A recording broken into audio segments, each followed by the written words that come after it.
Staff on the beat.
Evening Browzers, it's your main man Shoe Browser back with an early review, man. I want to give a special shout out to my partner Felix for letting me do this early review, because without him this review would not be possible, because your main man did not get exclusive access on the Snickers app.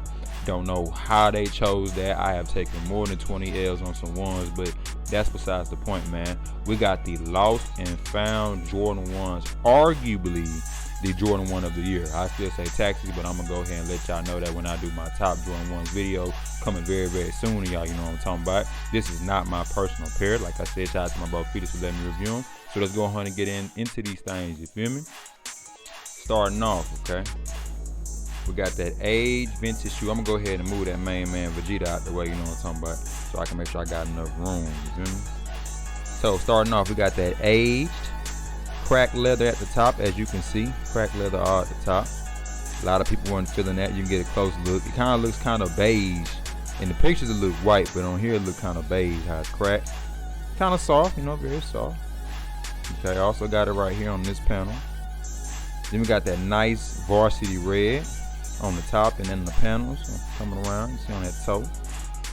Okay, it is a bit of a, how you say, a stiff leather, but you got to remember this is supposed to emulate, I want to say, the 94 retro of the Jordan 1s. They don't really like 89 highs in my opinion. Look more like the 94s, okay? Red on the back, red threading. Got that black Nike check with that crackle leather on the white panels, as you can see. It's not too bad in person. Like I said, on image it did look bad, but it don't look too bad to me. All right. Does come double lace with the white lace on the front, then the black lace in the back, followed by the aged tongue that looks very, very fantastic, you know what I'm saying? Got that Nike Air right there, looking good. All right, a little bit of a thicker toe box on this pair, but like I said, back in the day, there were thicker toe boxes on shoes, so, you know, toe box police, don't kill me, you know what I'm talking about. All right, got an aged midsole, as you can see. All right, very, very cool shoe. Got that Wings logo right there. Looks like it's kind of popping out a little bit more. All right, not like heavily pressed ends. It's definitely popping out. Okay, coming around to that inside. Let's go ahead. Got that Nike Air in red with those double laces, as you can see. This is the kind of paper it comes from. This shoe did come from the Nike Sneakers app, so make sure when you do get a pair, it does come with this kind of paper. Okay, there's the tag right there. Looks like the production date. Come on, focus, man, focus. Look like the production date is May 11th to July 15th, so not long production. All right, put that back in there, make it look nice. Got a worn looking outsole, like you can step on the concrete, because remember this shoe is supposed to be a lost and found version of Chicago's. All right. Like I say, man, just basically a Chicago 1. Does have the bigger Nike check, because on the OG retros, the Nike check was a little bit larger. Okay, I do have some other Chicago 1s that I'm going to show y'all in a little comparison, you know what I'm saying. Before I get to that, it does come with this really cool receipt, Sandy Bros Sports Depot. Little invoice number. So this date says October the 30th, 1986, with the Air Jordan basketball shoes. I paid cash for the $64.99, man. I wish they go back to that price. That is for sure. They busting at the 180, and That's kind of crazy. Retail price for the shoe was $180. Okay, the quality on this shoe is nice. Like it just reminds you of a very old retro Jordan 1. Yes, it does not have that plush kind of leather the Taxis had, but you got to remember back in the day, stiff leather was a thing. Like once it's broken in, it fits very great. So in my opinion, quality is very nice. Presentation is dope with the box and the packaging that you saw in the opening clips. In my personal opinion, definitely is a cop. Is it gonna be an easy cop? Who knows, man. A lot of these shoes, even though they were mass produced, they were backdoored and, you know, a whole lot of fakes going through the way, you know what I'm talking about. And I'm gonna try to bring y'all a rep versus retail version of this shoe if I can get my hands on a rep, because I just want to see, man. So many pairs going through the market right now. I want to see if the rep pair can compare to this retail pair, you know what I'm saying? Because people bought this shoe at like $1,000, $800 when it was busting, and the shoe is now plummeted to the 300 range. You know, getting to the resale part, shoe has plummeted to the 300 range. I'm hoping it plummets to the 200 range because it was a mass-produced shoe. There's no reason that people should be paying the high for this sneaker, but you know, hype sells and people create fake demand. So you know, that's a whole nother conversation when we get to that rep versus retail video for these lost and found ones. I almost said trophy room, but pretty much same thing. In terms of the future resale though, price on this shoe would definitely go up, man. Like I said, it's very hyped up, man. Over time it will bust, but I do think it's gonna take a while because Nike mass produced it and they knew that people were gonna try to flip it and do a trophy room situation with them. So I ain't really mad at Nike for trying to make sure that people can get the sneaker, you know what I'm talking about? Got that indention, you know what I'm saying? Just trying to make that 1984, 89, 94 in my opinion, retro. Now I do have some pairs to compare it to, so I'm gonna take this pair out the way. You know what I'm talking about? As a matter of fact, y'all see that quality control right there? On that toe box, see that? See how the paint kind of going up a little bit as compared to this one. You see that? Like I say, mass produced. You can't really tell too much. It ain't too bad. I didn't really see any flaws on this sneaker as compared to other retros I've gotten, but you know. Anyway, got the 2013 pair right here. Okay, you can't see this is a 2013 pair of Chicago ones. This is a retail pair of Chicago ones. On the back, it did come with the Jumpman. Okay, so that was one big difference as we noticed. It did not have the Nike Air branding on this pair when it came out.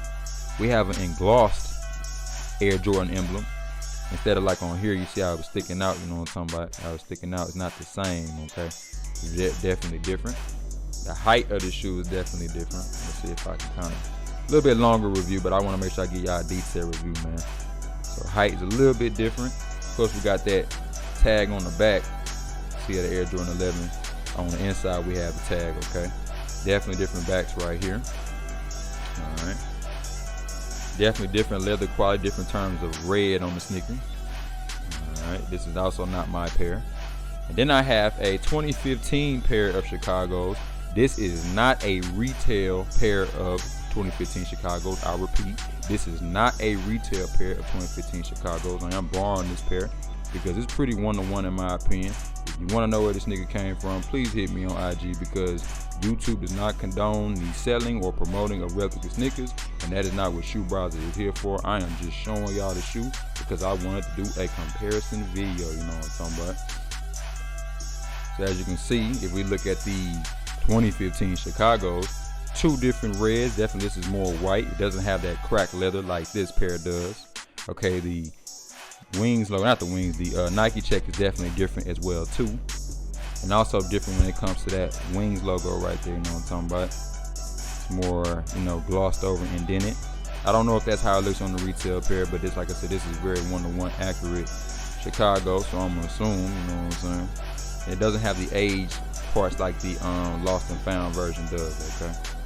So you can see the Nike Air on this pair looks a lot different than the Nike Air on that pair, you feel me? Very dope sneaker, but the Chicago one has retro plenty of times. So you know they also always change things up, you know what I'm talking about.